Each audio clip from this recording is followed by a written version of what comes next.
Caribbean is known for its pristine beaches, flavorful food, good music, and fun vibes.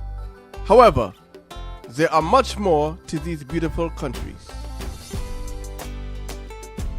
Life growing up in the Caribbean was quite interesting. We came from a sort of a laissez-faire environment where time relatively didn't really make a difference for us. In the Caribbean, life was great. Summers were probably our best times. You would wake up in the morning and you'd pretty much be gone all day. And wherever you ended up at lunchtime, that's where you had lunch. Tropical is very nice.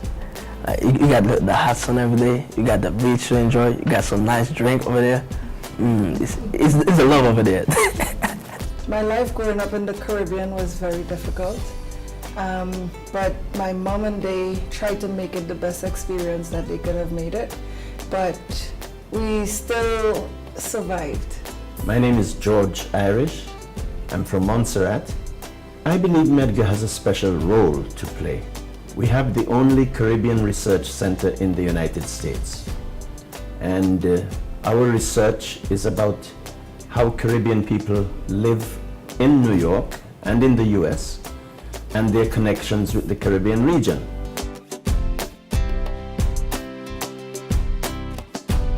My name is Cheryl Ann Mason and I'm from St. Vincent and the Grenadines. I came to the United States in 1999 and I did come as a foreign student, so my intention was to come to school and, you know, after getting my degree, to go back to the Caribbean to contribute the best way I knew. However, I stayed and I've been here now for just about 17 years. My name is Gladys Palma, the Shrine Makers, and I was born in La Habana, Cuba. Well, I didn't grow up there, but I came when I was young, and I came for political reasons.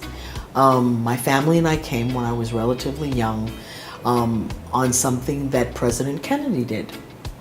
It was called the Freedom Flights. My name is Derek Skeet and I am from Trinidad and Tobago. To be an immigrant from the Caribbean just simply means then that an individual has migrated, leave their home of abode and migrated to another country seeking betterment. And even though, yes, I migrated from Trinidad and Tobago when I came to the United States, but I don't necessarily see myself in that light. I see myself as just a citizen of the world who just happened to want to be in another place where more opportunities exist for me to help to augment my life.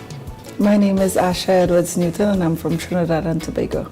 What it really means to me in terms of leaving the Caribbean to come here and stabilizing myself here as an immigrant, it was very difficult. My mother was a principal, and El Jefe, as he was called at the time, Fidel Castro, came to visit her school. And he wanted to meet specifically with the kindergarten class. And the story that resonated was that he sat down, and in kindergarten they're 4- and 5-year-olds. And he sat down with a little boy and he said to a little boy, what do you want most right now? And the little boy, being a 4-year-old, 5-year-old little boy, said, I would like a truck right now. I really want a truck.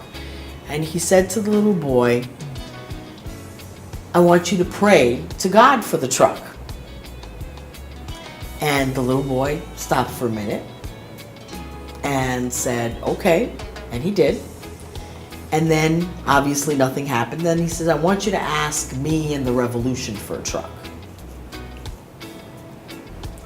And sure enough, a truck appeared. And he said to the little boy, I want you to make sure that you understand that the revolution will provide everything that you need. But my mother was so disturbed by that interaction that is when my family began to plan to leave. And my family had been there for generations. When I came to the United States, my sole purpose was to go to school. I came here with the intention of going to school and furthering my education. I mean, leaving Trinidad and Tobago, I was attending the Venezuelan Institute for Culture and Cooperation because I wanted to be an interpreter. And at the same time, I was also pursuing advanced level mathematics and economics. But I left Trinidad, I came up here, and I started to work as a carpenter. installing and refinishing hardwood floors. Now, that was just a segue for me into coming to school.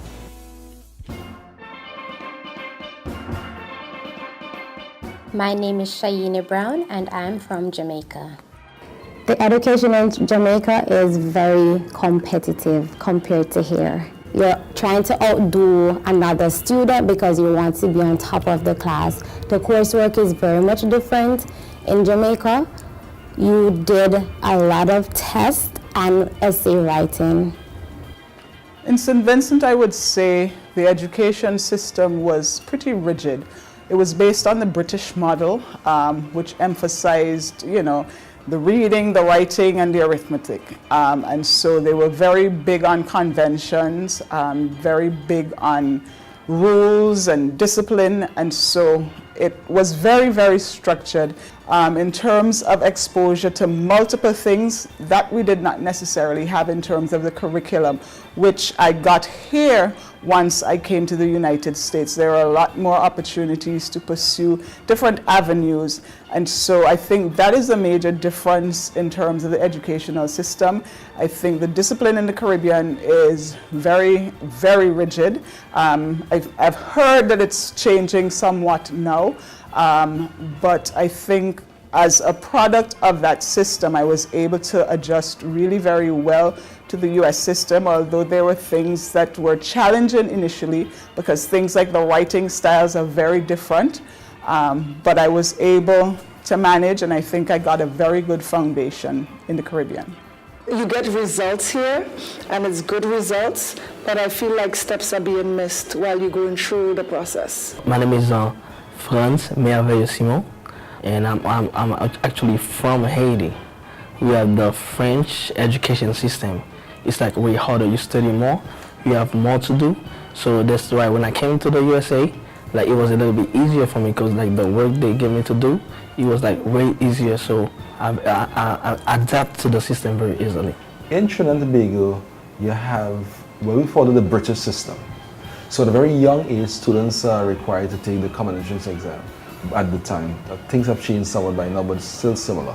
So a 10-year-old, 11-year-old taking the common entrance exam and he or she not doing well or not being successful, that student now then has to go to either trade school, or if the parents have money, they're going to pay for them to go to a secondary school.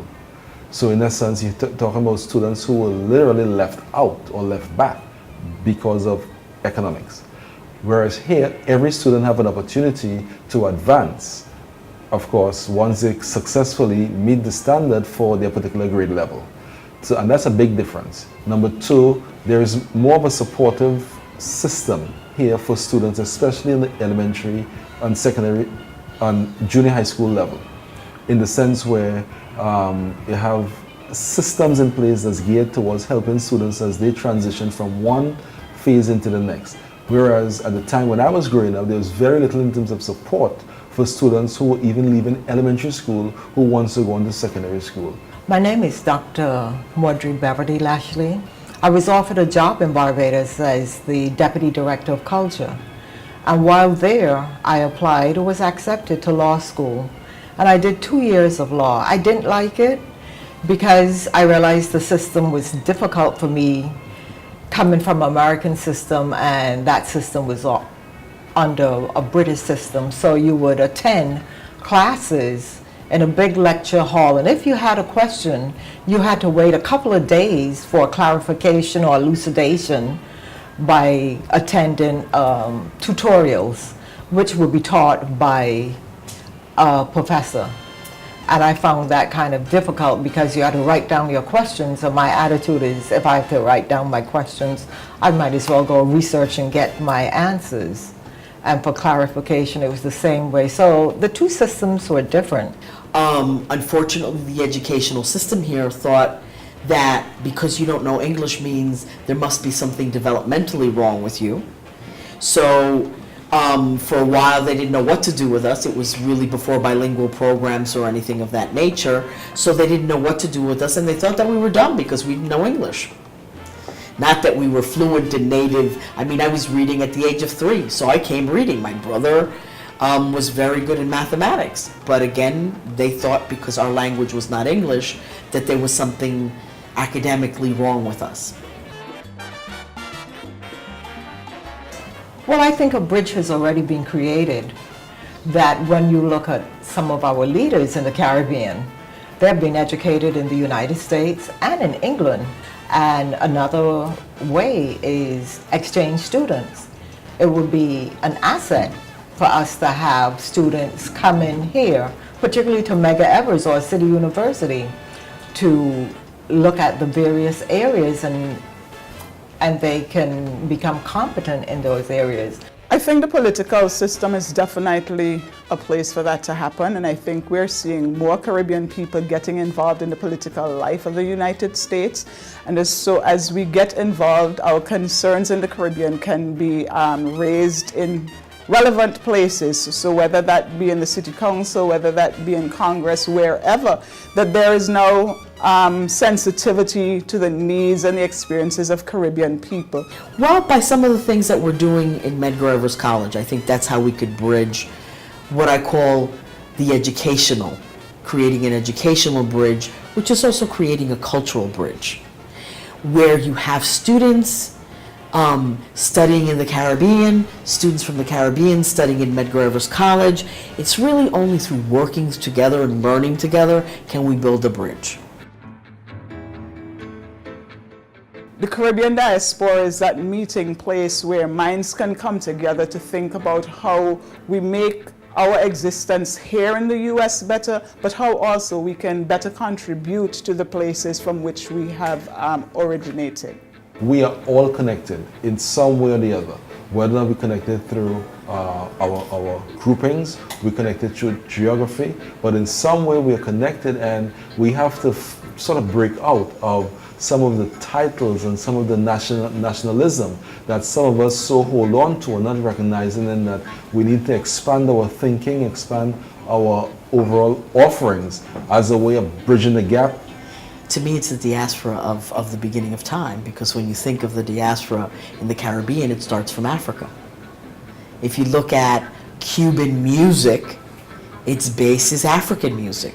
When you look at religion in Cuba, Santeria, it is based on religious icons in Africa.